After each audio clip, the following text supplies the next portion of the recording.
مساء الفل. كلام كتير عن مباراة الزمالك في الرابطة ومباراة الأهلي النهاردة وإنبي في الرابطة، شرعية للبعض والغير شرعية للبعض الآخر.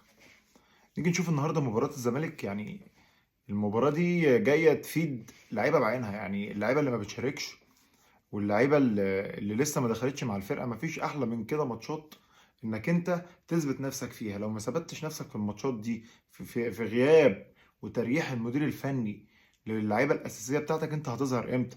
مش هتظهر صدقني. النهارده لما بنلعب مباراة بتحس إن اللعيبة البودلة بتوع الزمالك أو من اللي بيشاركوش بشكل أساسي، زيهم زي الفرقة اللي كنا بنلعبها، زيهم زي فرقة الجونة. اللهم إلا يعني بعض اللعيبة بس. يعني انا شايف معظم اللعيبه اللي شاركت النهارده في فرقه الزمالك ما كانتش قد كده. يعني شايفهم لعيبه عاديه بصراحه. في لعيبه منهم كمان ما تستحقش تلبس تيشيرت الزمالك. ثانيا عم مصطفى شلبي مصمم ينكد علينا. يا عم مصطفى سيب اللعيبه بقى تلعب، سيبنا يا شيخ، سيبنا في حالنا. كل كوره رايحين بهجمه انت بتقطعها.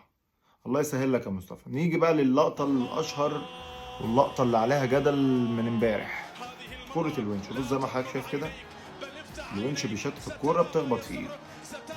هتسألني انا هقول لك ضربة جزاء، بس القانون بيقول ان الكورة لو جت من رجل المدافع لايده ما بتتحسبش. بس انا بصراحة مش مقتنع بالقانون ده. يعني انت لو تسألني اقول لك ضربة جزاء. يا ريت القانون ده يتعدل يا جماعة. ما هو برضه احنا الونش لما شاط الكورة ما استفاد منها.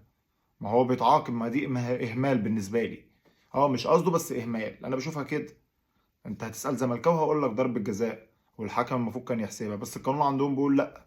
بس انا كمشجع بقول لك انا شايفها ظالمة بصراحة. يعني المفروض القانون ده يتغير. ضرب الجزاء ضرب الجزاء من وجهة نظري، من وجهة نظر القانون لا. نيجي بقى يعني يا عم محمود يا ونش بالله عليك، يعني انت اللقطة الشهيرة في المباراة كانت بسببك. وبرده الجون اللي جه انت كنت مغطي الاوفسايد.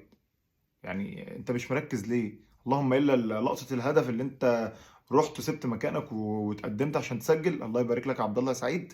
غير كده لا، انت محتاج تبص لنفسك شوية. انا مستواك الفترة دي بصراحة مش عاجبني. نيجي بقى لمباراة الأهلي وإنبي. الأهلي النهاردة بيخسر أمام إنبي بهدف في الدقيقة 94، بهدف قاتل من أحمد زكي.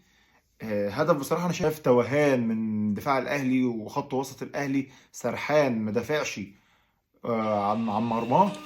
ثانيا في حاجة غريبة قوي بتحصل في دفاع الأهلي عموما. تابع كده أي ماتش للأهلي هتلاقي كل ما يجي جول في الأهلي هتلاقي كل اللعيبة رافعة ايديها. حتى حارس المرمى تلاقيه رافع ايده. وايه اي لعبه تسجل فيك اوفسايد؟